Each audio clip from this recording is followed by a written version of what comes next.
Gibuhian sa Dakbayan sa Naga ang lalaki nga gipugos sa pagpasakay sa van sa Dakbayan sa Sugbo. Matud sa kapulisan, personal ang motibo ug dili kidnap for ransom ang maong insidente. Kunon sa kiniatong saran sa report ni Alan Domingo. Makita sa video ang duha ka malalaki nga anaa sa kilid sa puti nga sakyanan. Ang usa adunay ka istorya sa cellphone samtang ang usa anaa magbarog dapit sa pultahan. Taud-taud miatras ang usa ka sedan nga nagparking haduol sa nahimutangan sa duha ka mga lalaki.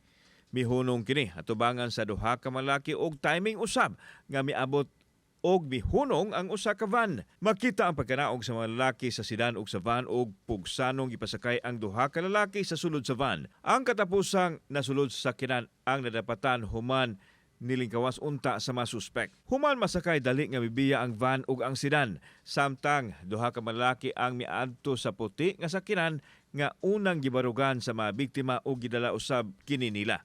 Base sa oras sa CCTV, nahitabo ang insidente pasado alas 2 sa kadlawon niadtong Mayo 11 sa Barangay Banilad sa Cebu City. Gi-upload sa asawa sa usa sa mga biktima ang video sa pamasin nga mailhan ang midagit siya ang bana. Deleted na sa social media ang maong video.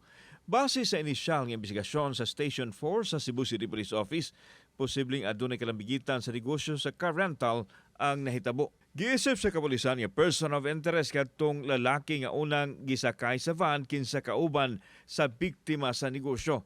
Sa Dakbayan sa Naga, gibuhian ang biktima apan wa na niya makita ang kauban niya kinsa unang gipasakay sa van. Niingon si POI nga nagpaabot lang siya sa iyang asawa nga i-transfer ang kwarta para ihatag niya ni victim. Pero imbes na kwarta ang moabot, kato nung van nga puti o ang Vios nga murag gray mo inaabot. So mo itong makita ninyo sa video nga naay alleged na abduction nga nahitabo. Nagpadayon ang investigasyon sa kapulisan sa insidente. Apan gipaniguro sa mga pulis nga isolated incident og way ang ngayang kabalak-an ang publiko.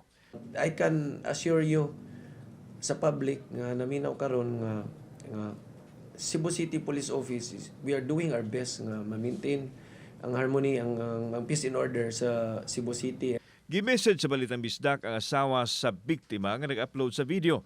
Apan mibalibad siya sa pag-issue pamahayag, unya namatod pa siya mo-issue statement kung mapasaka na ang kaso batok sa mga suspek. Kauban si Clover Lumayag, ako si Alan Domingo. Balitang Bisdak.